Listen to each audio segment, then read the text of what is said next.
ವಿಜಯನಗರದಲ್ಲಿ ನಿಯಂತ್ರಣ ತಪ್ಪಿ ಮರಕ್ಕೆ ಡಿಕ್ಕಿ ಹೊಡೆದ ಮಿನಿ ಬಸ್ ಅದೃಷ್ಟವಶಾತ್ ತಪ್ಪಿದ ದುರಂತ.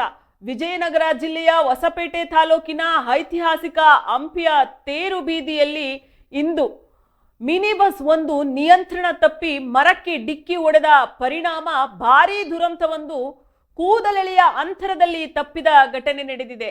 ಈ ದುರ್ಘಟನೆಯಲ್ಲಿ ಬಸ್ನಲ್ಲಿದ್ದ ಇಬ್ಬರು ವಿದ್ಯಾರ್ಥಿಗಳಿಗೆ ಸಣ್ಣ ಪುಟ್ಟ ಗಾಯಗಳಾಗಿದ್ದು ಉಳಿದವರು ಯಾವುದೇ ಪ್ರಾಣಾಪಾಯವಿಲ್ಲದೆ ಪಾರಾಗಿದ್ದಾರೆ.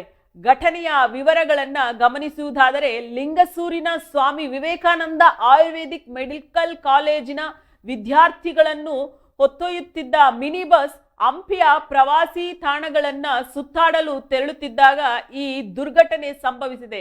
ಬಸ್ ಚಾಲಕನ ನಿಯಂತ್ರಣ ತಪ್ಪಿದ ಪರಿಣಾಮ ರಸ್ತೆ ಬದಿಯಲ್ಲಿದ್ದ ಮರಕ್ಕೆ ಬಸ್ ಡಿಕ್ಕಿ ಹೊಡೆದಿದೆ ಎಂದು ಪ್ರತ್ಯಕ್ಷದರ್ಶಿಗಳು ತಿಳಿಸಿದ್ದಾರೆ.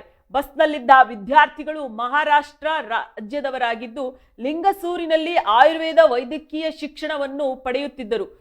ಘಟನೆ ನಡೆದ ತಕ್ಷಣ ಸ್ಥಳೀಯರು ಹಾಗೂ ಪ್ರವಾಸಿಗರು ಗಾಯಾಳುಗಳನ್ನು ರಕ್ಷಿಸಿ ಸಮೀಪದ ಆಸ್ಪತ್ರೆಗೆ ದಾಖಲಿಸಿದ್ದಾರೆ. ಗಾಯಗೊಂಡ ವಿದ್ಯಾರ್ಥಿಗಳಿಗೆ ಪ್ರಥಮ ಚಿಕಿತ್ಸೆ ನೀಡಿ ಹೆಚ್ಚಿನ ಚಿಕಿತ್ಸೆಗಾಗಿ ಆಸ್ಪತ್ರೆಗಳಿಗೆ ದಾಖಲಿಸಲಾಗಿದೆ ಎಂದು ತಿಳಿದು ಬಂದಿದೆ. ಘಟನೆ ಸಂಬಂಧ ಹಂಪಿ ಪ್ರವಾಸಿ ಪೊಲೀಸ್ ಠಾಣೆಯಲ್ಲಿ ಪ್ರಕರಣ ದಾಖಲಾಗಿದ್ದು ಪೊಲೀಸರು ತನಿಖೆ ಕೈಗೊಂಡಿದ್ದಾರೆ.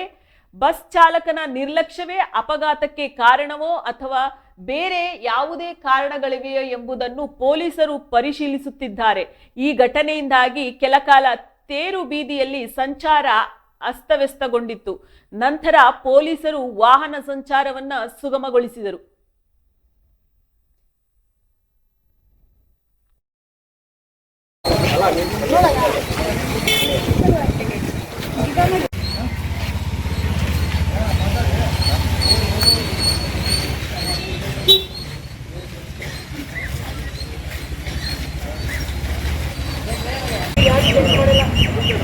ಅಂತರ್ನ ಹೈಲೈಟ್ ಮಾಡ್ರಿ ಡ್ರೈವರ್ನ ಡ್ರೈವರ್ನ ಹೈಲೈಟ್ ಮಾಡಲ್ಲ.